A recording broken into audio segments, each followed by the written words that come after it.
Dear friends, welcome back to my channel. In this class, let us discuss the numericals on your first chapter, that is electric charges and fields. Okay, actually, so in demonstration experiments based on the potentiometer. ಅವುಗಳನ್ನ ಈ class ನಲ್ಲೆಲ್ಲ ಹೇಳಕ್ ಆಗೋದಿಲ್ಲ. So live practicals ಬರ್ತಿರಲ್ಲ, ಆಗ demonstration ಮಾಡಿ ತೋರಿಸ್ತೀನಿ ಪೊಟೆನ್ಶಿಯೋಮೀಟರ್ದು. So metre bridge ಸ್ವಲ್ಪ easy ಇತ್ತು, ಹಾಗಾಗಿ ಅದನ್ನ ಹೇಳಿದೆ ನಾನು, ವಿಡಿಯೋ ಕವರೇಜ್ ಮಾಡಿ ಕಳಿಸ್ಕೊಟ್ಟಿದ್ದೀನಿ. ಬಟ್ ಪೊಟೆನ್ಶಿಯೋಮೀಟರ್ ಅಷ್ಟು ಈಸಿ ಎಕ್ಸ್ಪೆರಿಮೆಂಟ್ ಅಲ್ಲ, ಸ್ವಲ್ಪ ಕಾಂಪ್ಲಿಕೇಟೆಡ್ ಎಕ್ಸ್ಪೆರಿಮೆಂಟ್. ಹಾಗಾಗಿ ಅದನ್ನ ಕ್ಲಾಸ್ ರೂಮ್ ನಲ್ಲಿ ನಾವು ಡಿಸ್ಕಸ್ ಮಾಡೋಣ. Okay, anyhow, so let us start the numericals from chapter number 1. So that is numericals on electric charges and fields. Okay, fine. So already ನಿಮಗೆ upload ಮಾಡಿದ್ದೀನಿ ನಾನು ನ್ಯೂಮೆರಿಕಲ್ಸ್ ಅನ್ನ, ಕೆಲವೊಂದು ನ್ಯೂಮೆರಿಕಲ್ಸ್. ಈ ವಿಡಿಯೋ ಕ್ಲಾಸ್ ನಲ್ಲಿ ಎಷ್ಟು ನ್ಯೂಮೆರಿಕಲ್ಸ್ ಅನ್ನ ಡಿಸ್ಕಸ್ ಮಾಡ್ಲಿಕ್ಕೆ ಆಗುತ್ತೋ ಅಷ್ಟನ್ನ ನಾನು ನಿಮಗೆ ಆಲ್ರೆಡಿ ಕಳಿಸಿರುವಂತದ್ದು ಗ್ರೂಪ್ಗಳಲ್ಲಿ. ಓಕೆ, ಅದನ್ನ ಪ್ರಿಂಟ್ ಔಟ್ ಆದ್ರೂ ತೆಗೆದು ಇಟ್ಕೊಂಡಿರಿ, ಅಥವಾ ಬೇರೆ ಒಂದು ಮೊಬೈಲ್ಗೆ ಹಾಕೊಂಡಾದ್ರೂ ನೋಡ್ಕೊಳ್ಳಿ. So that is your wish. ಅಥವಾ ಒಂದು ಪೇಪರ್ ನಲ್ಲಿ ಬರ್ಕೊಳ್ಳಿ, that is left to you. Okay, but ನಾನು ಮಾಡಿಸುವಂತ ಪ್ರತಿಯೊಂದು ನ್ಯೂಮೆರಿಕಲ್ ಅನ್ನ ಒಂದು ನೀಟಾಗಿ ಬುಕ್ ನಲ್ಲಿ ಬರೆದಿಟ್ಟಿರಬೇಕು. ನೀವು ಕ್ಲಾಸ್ ಬಂದಿದ ತಕ್ಷಣ ನಾನು ಅದನ್ನ ಚೆಕ್ ಮಾಡ್ತೀನಿ ಆಫ್ಲೈನ್ ಕ್ಲಾಸ್ ಅಲ್ಲಿ. Okay, anyhow, so the question number 1, what is the force between two small charged spheres having charges of 2 into 10 power minus 7 coulomb and 3 into 10 power minus 7 coulomb placed 30 centimeter apart in air? Okay, very simple question. So beginning ಕೆಲವೊಂದು warm up problems ಅನ್ನ ಮಾಡಿಸ್ತೀನಿ, ಆಮೇಲೆ ಕೆಲವೊಂದು complicated important 5 mark important problems ಅನ್ನ ನಾವು discuss ಮಾಡೋಣ. So actually ಇವುಗಳನ್ನೆಲ್ಲ ಒಂದು 2 ಮಾರ್ಕ್ ಗೆ ಕೇಳುವಂತಹ ಪ್ರಾಬ್ಲಮ್ಸ್ ಇವು, ವಾರ್ಮ್ ಅಪ್ ಪ್ರಾಬ್ಲಮ್ಸ್. ಓಕೆ, ಸ್ವಲ್ಪ ಈಸಿ ಇರ್ತದೆ. ಓಕೆ, ಏನಂತ ಕೇಳ್ತಿದ್ದಾರೆ, ವಾಟ್ ಇಸ್ ದ ಫೋರ್ಸ್ ಅಂತ ಕೇಳ್ತಿದ್ದಾರೆ. therefore F is question mark between two small charged spheres having charges. Two charges ಅನ್ನ ಕೊಟ್ಟಿದ್ದಾರೆ. Q1 2 into 10 power minus 7 coulomb, Q2 3 into 10 power minus 7 coulomb, placed 30 centimeter apart in air.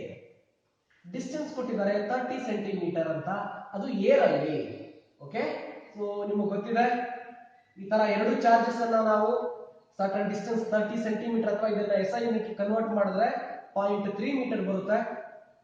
ಈ ತರ place ಮಾಡಿದ್ರೆ ಆದ್ರೆ air ನಲ್ಲಿ, okay, ಇದು ಇದ್ರ ಮೇಲೆ ಎಕ್ಸರ್ಟ್ ಮಾಡುವಂತ ಫೋರ್ಸು, ಇದು ಇದರ ಮೇಲೆ ಎಕ್ಸರ್ಟ್ ಮಾಡುವಂತ ಫೋರ್ಸು ಎರಡೂ ಸೇಮ್ ಇರುತ್ತೆ ಅಥವಾ ಈಕ್ವಲ್ ಇರುತ್ತೆ.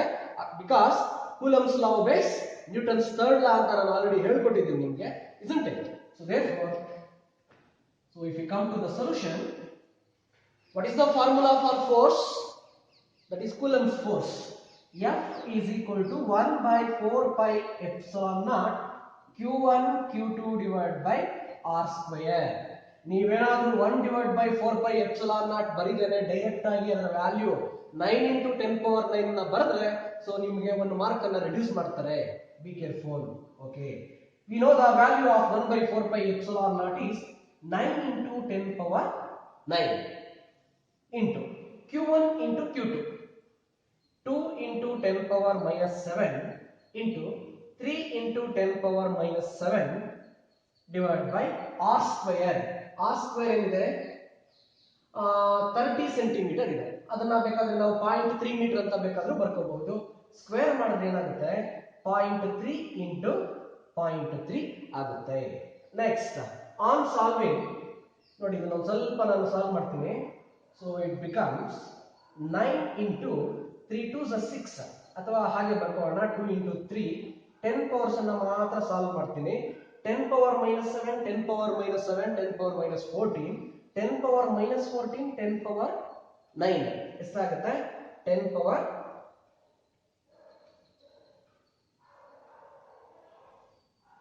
minus 5. ಓಕೆ, 0.3 ಇದನ್ನ ನಾನು 3 into 3 into 10 ಪವರ್ minus 2 ಅಂತ ಬರ್ಕೋಬಹುದು. therefore 1 3 cancel, 1 3 cancel, 3 1s are 3 3s are. Answer is 3 2s are 6 into 10 power, ನೋಡಿ minus 2 ಮೇಲೆ ಹೋದ್ರೆ plus 2 ಆಗ್ತದೆ. So therefore 10 power minus 3 Newton. This is the force between those two charges. That is 6 into 10 power minus 3 Newton. ಗೊತ್ತಾಯ್ತಲ್ಲ, ತುಂಬಾ simple problem, warm up problem ಇದು.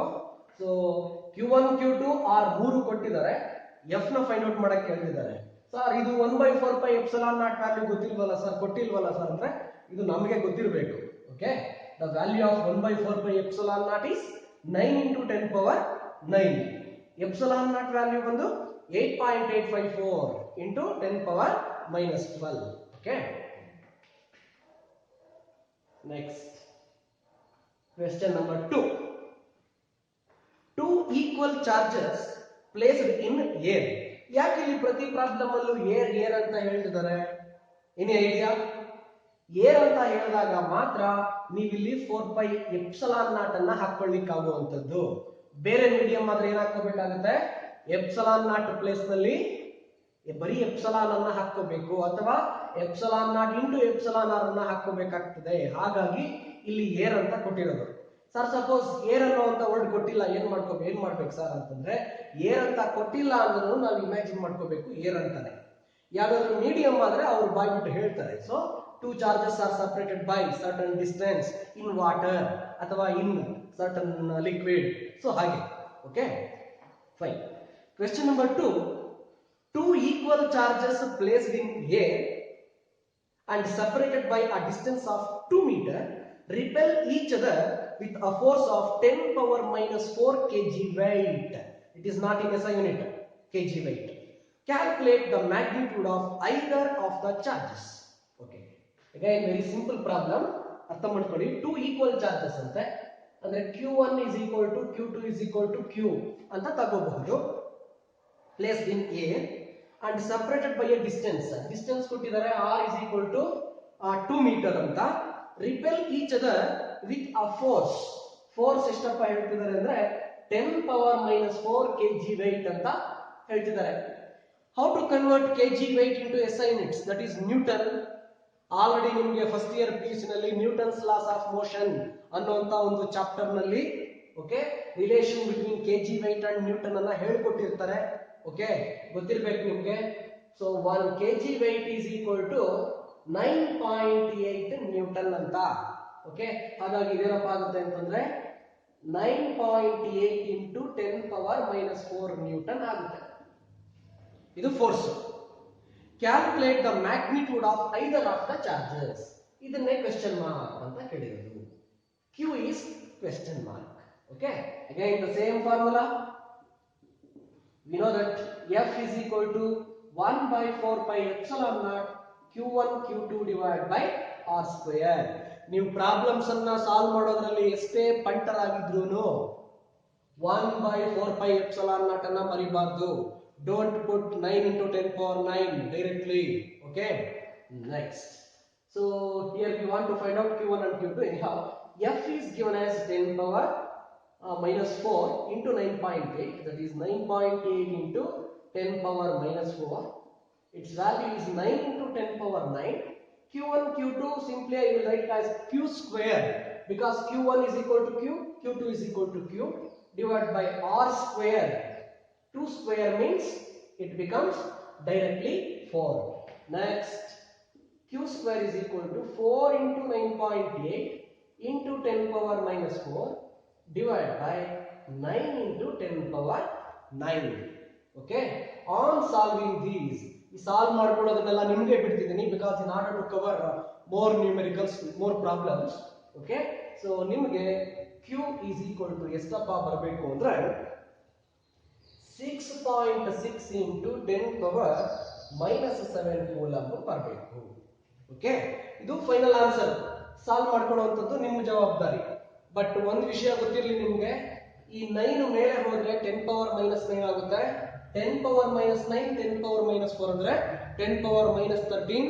Please don't put the square root blindly. Okay, root ಅನ್ನ 10 power minus 3 ಗೆ ಹಾಕೋಬಾರ್ದು. 10 power minus 13 ಅನ್ನುವಂಥದ್ದು ಒಂದು odd number. Add ನಂಬರ್ಗೆ ನಾವು root ಅನ್ನ ಹಾಕಬಾರ್ದು 10 ಪವರ್ಸ್. ಓಕೆ, ಹಾಗಾಗಿ ಆ 10 ಪವರ್ ಮೈನಸ್ 13 ಅನ್ನ ನೀವು 10 ಪವರ್ ಮೈನಸ್ 14 ಆದ್ರೂ ಮಾಡ್ಕೊಳ್ಳಿ ಅಥವಾ 10 ಪವರ್ ಮೈನಸ್ 12 ಆದ್ರೂ ಮಾಡ್ಕೊಳ್ಳಿ. ಆಮೇಲೆ ಸ್ಕ್ವೇರ್ ಇನ್ನ ಈ ಕಡೆ ಹಾಕಿ ರೂಟ್ ಅನ್ನ ಹಾಕೋಬೇಕಾಗ್ತದೆ. Then only you get the answer. Otherwise ಬೇರೆ ಆನ್ಸರ್ ಬರುತ್ತೆ, ಆ 10 ಪವರ್ ಮಾತ್ರ ಏನು ಬರೋದಿಲ್ಲ. ಗೊತ್ತಾಯ್ತಲ್ಲ? ಸೊ ಹಾಗೆ. So this is question number 2. Next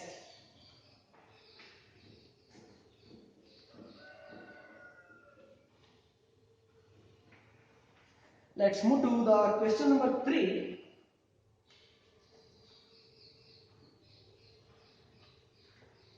The electrostatic force on a small sphere of charge 0.4 microcoulomb due to another small sphere of charge minus 0.8 microcoulomb in air is 0.2 Newton. Then find the first one, distance between two spheres. Second one, the force on second sphere due to the first sphere. Okay, tumba simple. Again, the electrostatic force on a small sphere of charge Q1, let us take it as 0.4 microcoulomb. Micro andre ಗೊತ್ತಿರಬೇಕಾಗುತ್ತೆ ನಿಮಗೆ, that is 10 power minus 6. Another sphere having charge Q2, 0.8 microcoulomb. Sir minus ಕೊಟ್ಟಿದ್ದಾರೆ sir, ನೀವು minus ತಗೋತಾ ಇಲ್ಲ.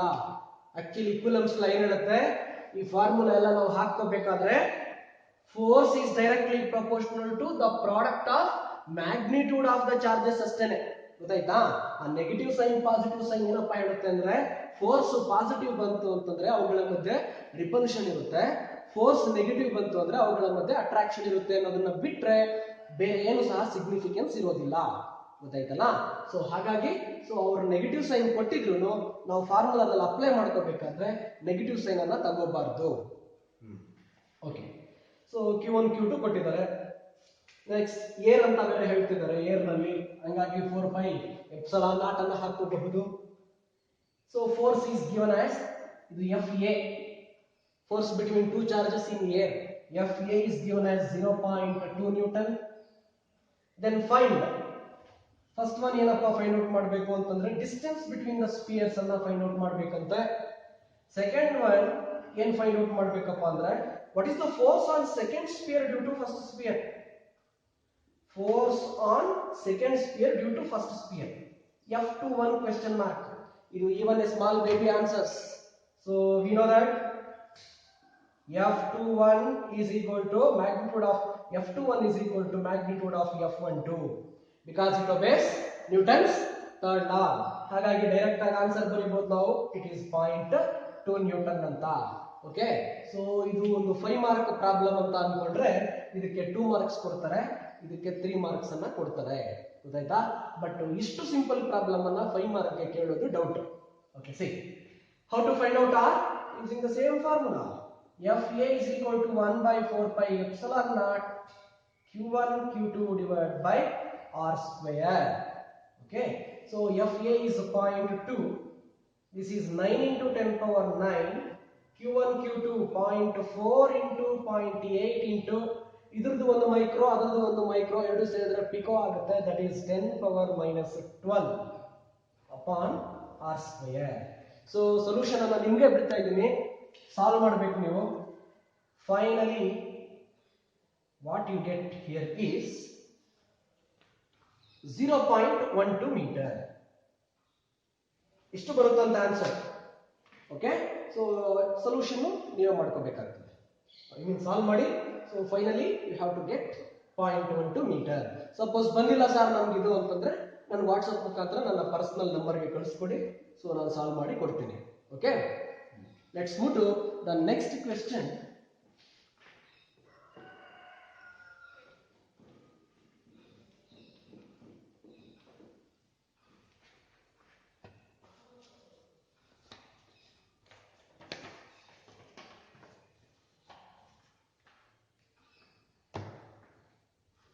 The electrostatic force of repulsion between two equal positively charged ions.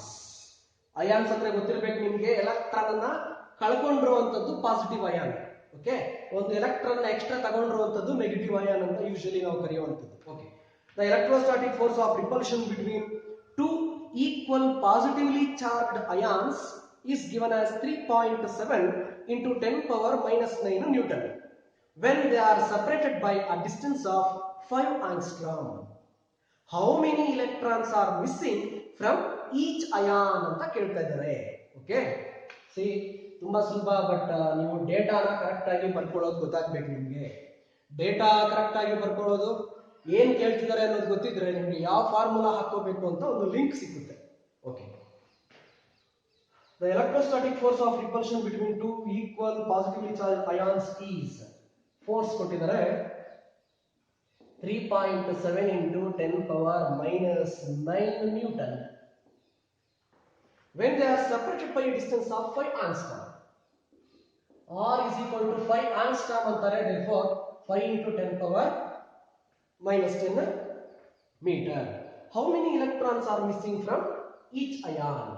Small n is question mark. ತುಂಬಾ simple. 2 equal charges ಅಂತ ಬೇರೆ ಹೇಳಿದ್ದಾರೆ, ions ಅಂತ ಹೇಳಿದ್ದಾರೆ, therefore q1 is equal to q2 is equal to q ಅಂತ ನಾವು ಇಮ್ಯಾಜಿನ್ ಮಾಡ್ಕೋಬಹುದು. So if you come to the solution, same formula, ನಾವಿನ್ನು ಕೂಲಂಬ್ಸ್ ಲಾ ಬಿಟ್ಟು ಹೊರಗೆ ಹೋಗಿಲ್ಲ. So F is equal to 1 by 4 pi epsilon naught q1 q2 divided by r square. So force ಬಂದು 3.7 into 10 power minus 9, ಇದು 9 into 10 power 9. q1 into q2 ಅಂದ್ರೆ ನಾನು direct ಆಗಿ q square ಅಂತ ಬರ್ಕೋತೀನಿ, divide by r square. So r square ಬಂದು 25 into 10 power minus 20 ಆಗುತ್ತೆ. Okay, so ಇದನ್ನೆಲ್ಲ ಸಾಲ್ವ್ ಮಾಡಿದ್ರೆ what you get here is 3.7 into 25 into 10 power minus 29 divided by 9 into 10 power 9 is equal to q square ಬರುತ್ತೆ. Okay, next ಏನಪ್ಪಾ ಮಾಡಬೇಕು ನೀವು ಅಂತಂದ್ರೆ ಇದನ್ನ ಸಾಲ್ವ್ ಮಾಡ್ಕೋಬೇಕಾಗ್ತದೆ. ಇದನ್ನ ಸಾಲ್ವ್ ಮಾಡಿಕೊಂಡು q ಪ್ಲೇಸ್ ನಲ್ಲಿ n into e ಅನ್ನ ಸಬ್ಸ್ಟಿಟ್ಯೂಟ್ ಮಾಡಬೇಕು.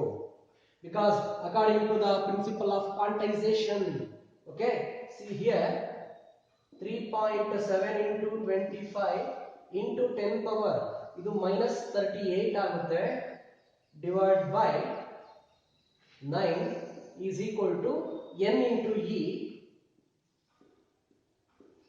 whole square. So ಇದನ್ನ ಸಾಲ್ವ್ ಮಾಡಿ, e ಅಂದ್ರೆ ಗೊತ್ತು ನಿಮಗೆ 1.6 into 10 power minus 19 ಕೂಲಂಬ್. ಇದು charge on each electron. Okay, ಒಂದು ಅಯಾನ್ ಬರ್ತಾ ಇದೆ ಅಂತಂದ್ರೆ ಅರ್ಥ ಏನು, ಒಂದು ಪಾಸಿಟಿವ್ ಅಯಾನ್ ಕ್ರಿಯೇಟ್ ಆಗಿದೆ ಅಂತಂದ್ರೆ ಎಲೆಕ್ಟ್ರಾನ್ ಮಿಸ್ ಆಗಿದೆ ಅಂತ ಅಂದ್ಬಿಟ್ಟು, ಎಷ್ಟು ಎಲೆಕ್ಟ್ರಾನ್ಗಳು ಮಿಸ್ ಆಗಿದಾವೆ ಅಂತ ಅಂದ್ಬಿಟ್ಟು ನೀವು ಇಲ್ಲಿ ಫೈಂಡ್ ಔಟ್ ಮಾಡಬೇಕು. ಸೊ ಇದನ್ನ ಸಾಲ್ವ್ ಮಾಡಿ, ಸಾಲ್ವ್ ಮಾಡಿದ್ರೆ ಫೈನಲ್ ಆಗಿ ನಿಮಗೆ n ವ್ಯಾಲ್ಯೂ 2 ಬರುತ್ತೆ.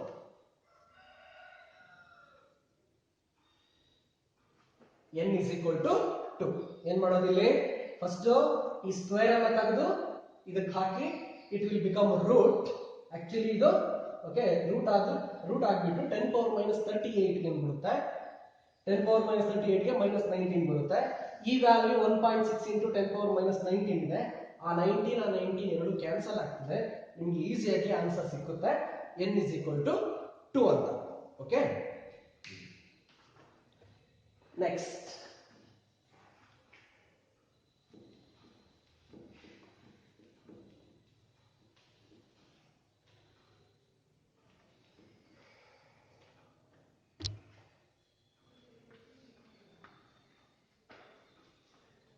Question number 5. ಇದೊಂದು important 5 mark question. Calculate the total positive or negative charge on a 3.11 gram copper penny or copper coin. Okay, given Avogadro number value 6.02 into 10 power 23, atomic number of copper 29, atomic mass of copper 63.5 ಅಂತ ಕೊಟ್ಟಿದ್ದಾರೆ. Okay, ನಾವೇನ್ find out ಮಾಡ್ಬೇಕಪ್ಪ ಅಂತಂದ್ರೆ 3.11 gram of copper coin ನಲ್ಲಿ ಎಷ್ಟು charge ಇದೆ, total charge ಅಂತ find out ಮಾಡಬೇಕು. ಓಕೆ, ಸಿಂಪಲ್ ಪ್ರಾಬ್ಲಮ್ ಏನು, calculate the total charge. So q is question mark. Mass of the coin is given ಎಷ್ಟಪ್ಪ ಅಂದ್ರೆ 3.11 ಗ್ರಾಮ್ ಅಂತೆ. Okay, given Avogadro number Na 6.02 into 10 power 23, atomic number of copper ಕೊಟ್ಟಿದ್ದಾರೆ ಎಷ್ಟಪ್ಪ ಅಂದ್ರೆ 29. Atomic mass of copper is given, that is 63.5 grams. Okay, so ಹೇಗೆ ನಾವು charge ಅನ್ನ find out ಮಾಡುವಂತದ್ದು? ಸೊ ವೆನೆವರ್ ಗೊತ್ತಿರಲಿ ನಿಮಗೆ ಅವಾಗ್ಯಾಡ್ರೋ ನಂಬರ್ ಅನ್ನುವಂತ ಒಂದು ಕಾನ್ಸೆಪ್ಟ್ ಅನ್ನ ಕೊಟ್ಟಿದ್ದಾರೆ ಅಂತಂದ್ರೆ, ಈಗ ಆಕ್ಚುಲಿ ಇದು ಏನಪ್ಪ ಇದು ಅಂತ ಅಂದ್ರೆ ಕಾಪರ್ 29 63.5 ಅಂತ ಅರ್ಥ ಮಾಡ್ಕೋಬೇಕು ನಾವು. ಓಕೆ, 63.5 ಗ್ರಾಮ್ಸ್ ಆಫ್ ಕಾಪರ್ ನಲ್ಲಿ 6.02 ಇಂಟು 10 ಪವರ್ 23 ಆಟಮ್ಸ್ ಇರುತ್ತೆ. ಅದೇ ತರ 6C12 ನಲ್ಲಿ 12 ಗ್ರಾಮ್ಸ್ ಆಫ್ ಕಾಪರ್ ನಲ್ಲಿ ಇಷ್ಟು ಆಟಮ್ಸ್ ಸಿಕ್ಕುತ್ತೆ. ಅಷ್ಟು ಆಟಮ್ಸ್ ಅಂತ ಆದ್ರೂ ಅರ್ಥ ಮಾಡ್ಕೋಬಹುದು, ಅಷ್ಟು ನ್ಯೂಕ್ಲಿಯೈ ಅಂತ ಬೇಕಾದ್ರೂ ಅರ್ಥ ಮಾಡ್ಕೋಬಹುದು. ಬಿಕಾಸ್ ಒಂದು ಆಟಮ್ ಅಲ್ಲಿ ಒಂದೇ ನ್ಯೂಕ್ಲಿಯಸ್ ಇರುವಂತದ್ದು. ಹಾಗಾಗಿ okay, C we know that 63.5 grams of copper is equal to 6.02 into 10 power 23 atoms. ಹಾಗಾದರೆ ಕಾಯಿನ್ ನ ಮಾಸ್ ಕೊಟ್ಟಿದ್ದಾರೆ 3.11 gram of copper is equal to how many atoms? ಅದನ್ನ n ಅಂತ ಕರೆದಿದ್ದೇನೆ. ಅರ್ಥ ಮಾಡ್ಕೊಳ್ಳಿ, ತುಂಬಾ ಸಿಂಪಲ್.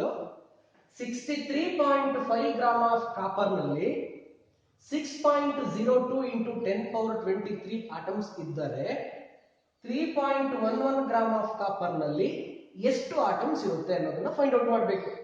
ಅದನ್ನ ನಾನು ಇಲ್ಲಿ n ಅಂತ ಕರೆದಿದ್ದೇನೆ. ಓಕೆ, ಈಗ ಇದನ್ನ ಕ್ರಾಸ್ ಮಲ್ಟಿಪ್ಲಿಕೇಶನ್ ಮಾಡೋಣ.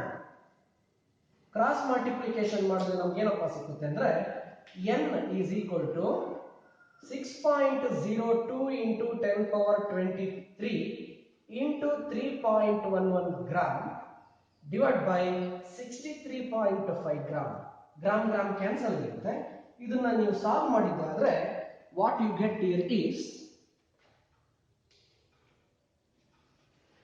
2.95 into 10 power 22 ಆಟಮ್ಸ್ ಸಿಕ್ಕುತ್ತಂತೆ. ಓಕೆನಾ? ಇಷ್ಟು ಆಟಮ್ಸ್ ಸಿಕ್ಕಿದ್ರೆ ಇಷ್ಟು ಆಟಮ್ಸ್ ಅಲ್ಲಿ ಎಷ್ಟು ಎಲೆಕ್ಟ್ರಾನ್ಸ್ ಅಥವಾ ಎಷ್ಟು ಪ್ರೋಟಾನ್ಸ್ ಇರುತ್ತೆ ಅನ್ನೋದನ್ನ ಹೇಗೆ ಫೈಂಡ್ ಔಟ್ ಮಾಡೋದು? Therefore, total number of electrons or protons in these atoms is, ಹೇಗೆ ಫೈಂಡ್ ಔಟ್ ಮಾಡ್ತೀರಾ ಅದನ್ನ ನೋಡಿ. ಇನ್ನೊಂದು ಡೇಟಾ ಯಾವ್ದು ಕೊಟ್ಟಿದ್ದಾರೆ, ನಾವು ಅದನ್ನ ಇನ್ನೂ ಎಲ್ಲೂ ಯೂಸ್ ಮಾಡಿಲ್ಲ. ಯಾವ ಡೇಟಾ ಅದು? That is atomic number. ನಿಮಗೆ ಗೊತ್ತಿರುತ್ತೆ ಅಟಾಮಿಕ್ ನಂಬರ್ ಅಂದ್ರೆ the total number of protons okay present in a given atom ಅಂತ ಅಂದ್ಬಿಟ್ಟು. ಕರೆಕ್ಟಾ? ಅಂದ್ರೆ ನ್ಯೂಕ್ಲಿಯಸ್ ಯೂಶುವಲಿ ಹೇಳುವಂಥದ್ದು. ಪ್ರೋಟಾನ್ಸ್ ಆದ್ರೆ, ಎಲೆಕ್ಟ್ರಾನ್ಸ್ ಆದ್ರೆ ಆಟಮ್ ಅಂತ ಹೇಳ್ತೀವಿ. Okay, fine. Therefore, total number of electrons or protons in these atoms is n is equal to atomic number into 2.95 into 10 power 22. Atomic number is 29. That is 29 into 2.95 into 10 power 22. On solving, you get 2.95. Sorry.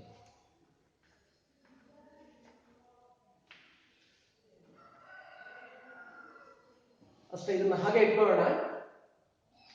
Solve ಮಾಡಿಲ್ಲ ನಾನು ಸಹ. So final answer ಮಾತ್ರ ಕೊಟ್ಟಿದ್ದೀನಿ. So therefore total charge is, what is the formula for total charge? Q is equal to n into E. n place ನಲ್ಲಿ 29 into 2.95 into 10 power 22. E ಅಂದ್ರೆ charge on each electron, that is 1.6 into 10 power minus 19 coulomb. ಇದನ್ನ solve ಮಾಡಿದ್ರೆ So you get Q is equal to 1.37 into 10 power 5 ಕೂಲಂ. ಇಷ್ಟು charge ಇರುತ್ತೆ. ಅರ್ಥ ಮಾಡ್ಕೊಳ್ಳಿ, ಇದು charge, net charge ಅಲ್ಲ. Okay, so net charge actually ಎಲ್ಲ ಆಟಮ್ಸ್ಗೂ ಸಹ 0 ಇರುತ್ತೆ. ಇದು total charge present in 3.11 gram of copper coin. ಇನ್ನೂ ಒಂದ್ಸಾರಿ ಬ್ರೀಫ್ ಆಗಿ ಹೇಳ್ತೀನಿ, ಅರ್ಥ ಮಾಡ್ಕೊಳ್ಳಿ. ಇಲ್ಲಿ ಒಂದು ಕಾಪರ್ ಕಾಯಿನ್ ಅನ್ನ ಕೊಟ್ಟಿದ್ದಾರೆ. ಆ ಕಾಯಿನ್ ನ ಮಾಸ್ 3.11 ಗ್ರಾಮ್ ಅಂತೆ. ಹಾಗಾದ್ರೆ ಆ 3.11 ಗ್ರಾಮ್ ಆಫ್ ಕಾಪರ್ ನಲ್ಲಿ ಎಷ್ಟು ಚಾರ್ಜ್ ಇರುತ್ತೆ ಅನ್ನೋದನ್ನ ನಾವು ಫೈಂಡ್ ಔಟ್ ಮಾಡಬೇಕು. ನಾನು ಬಿಗಿನಿಂಗ್ ಅಲ್ಲೇ ಹೇಳಿದ್ದೆ, ಬರೀ ಚಾರ್ಜ್ ಬೇರೆ, ನೆಟ್ ಚಾರ್ಜ್ ಬೇರೆ. ಚಾರ್ಜ್ ಅನ್ನುವಂಥದ್ದು ಪ್ರತಿಯೊಂದು ಬಾಡಿಗೂ ಇರುತ್ತೆ, ಬಟ್ ನೆಟ್ ಚಾರ್ಜ್ ಅನ್ನುವಂಥದ್ದು ಎಲ್ಲಾ ಬಾಡಿಗೂ ಇರಬೇಕು ಅಂತ ಕಂಡೀಷನ್ ಏನಿಲ್ಲ.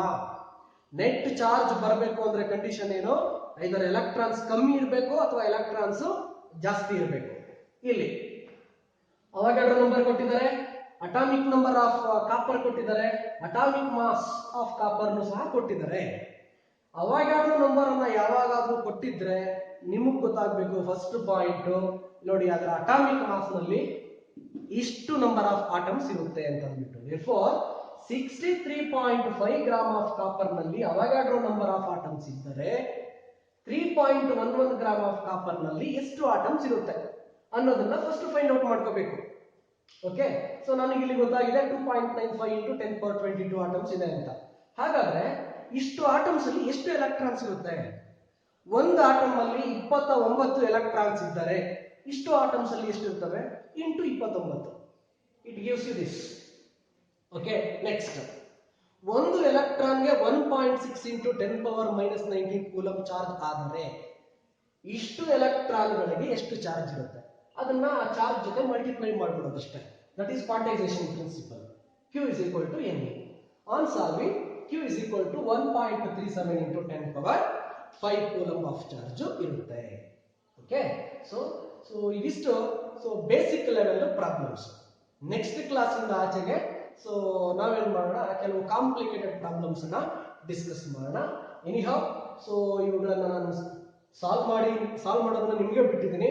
ಮನೆಯಲ್ಲಿ ಟ್ರೈ ಮಾಡಿ, ಸಪೋಸ್ ಗೊತ್ತಾಗಿಲ್ಲ ಅಂದ್ರೆ ಸೊ ನನಗೆ ಇನ್ಫಾರ್ಮ್ ಮಾಡಿ, ನಾನು ಸಾಲ್ವ್ ಮಾಡಿಕೊಡ್ತೀನಿ. Okay, anyhow, thank you for watching.